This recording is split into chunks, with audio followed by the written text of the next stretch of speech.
В начале текущей недели при мэрии муниципе Камрат состоялась встреча руководства городских властей с камратчанами, у которых трудовая деятельность связана с реализацией мяса и мясных продуктов на центральном рынке города. Причиной данной встречи является их обращение в адрес примарии по запрету подворного забоя скота, который исходит из распоряжения Управления по безопасности пищевых продуктов Камратского района. Начальник вышеназванного ведомства Михаил Тукан сообщил, что поводом для издания такого распоряжения служит обнаруженный недавно на севере Молдовы очаг африканской чумы, который является опасной вирусной болезнью для свиней. Поводом послужило распоряжение, которое издал я в рамках Камратского района, о том, чтобы не допускать подворный, так называемый подворный забой скота, мясо которого в дальнейшем планируется реализовать на рынках Камратского района. Чем это было вызвано? Буквально несколько дней тому назад был обнаружен новый очаг опасного заболевания свиней, африканской чумы свиней.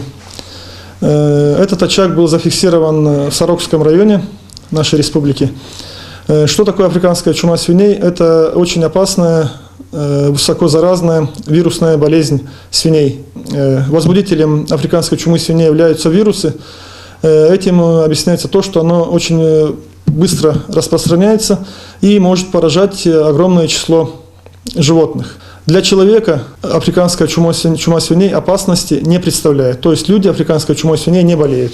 Однако это не значит, что эта болезнь не опасна. Она может нанести очень большой, значительный урон сельскому хозяйству и экономике региона. В ходе встречи камратский градоначальник Сергей Анастасов выслушал суть проблемы камратчан, торгующих мясом на рынке. При этом он отметил, что данная проблема возникла из-за того, что есть запрет забоя скота в домашних условиях, а специального убойного пункта в городе нет. У нас сегодня есть проблема отсутствия бойни в нашем городе. То есть сегодня по закону запрещено забивать скот у себя дома для того, чтобы потом реализовывать. Это мера, которая уже предпринималась долгие времена. Это уже проблеме десятки лет.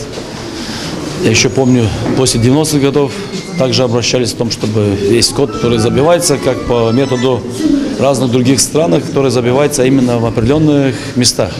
Сегодня, конечно, таких мест у нас, наверное, по всей Гагаузии нет. Люди, где забивают у себя даже дома, они в более качественных условиях забивают, в лучших условиях. На мой взгляд, сегодня требования наших людей, которые имеют рабочие места, они выплачивают и патенты, и налоги все.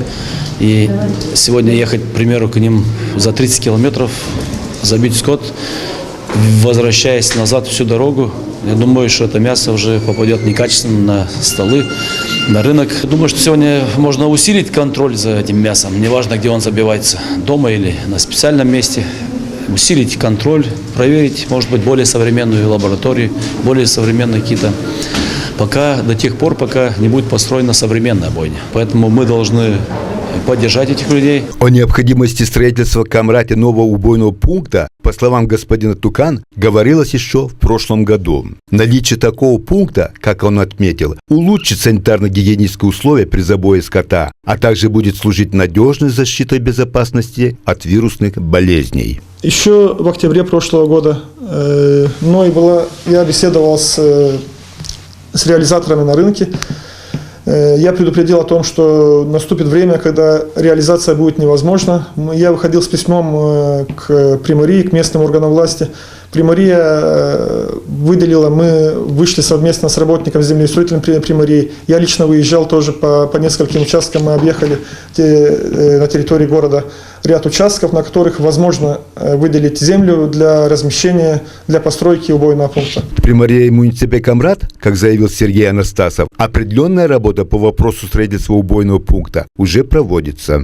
Думаю, что и Башкан Гагаузии исполком не будет в стороне для того, чтобы привлечь нас все-таки инвесторы, которые построят современную бойню. Это нужно сделать в короткие сроки.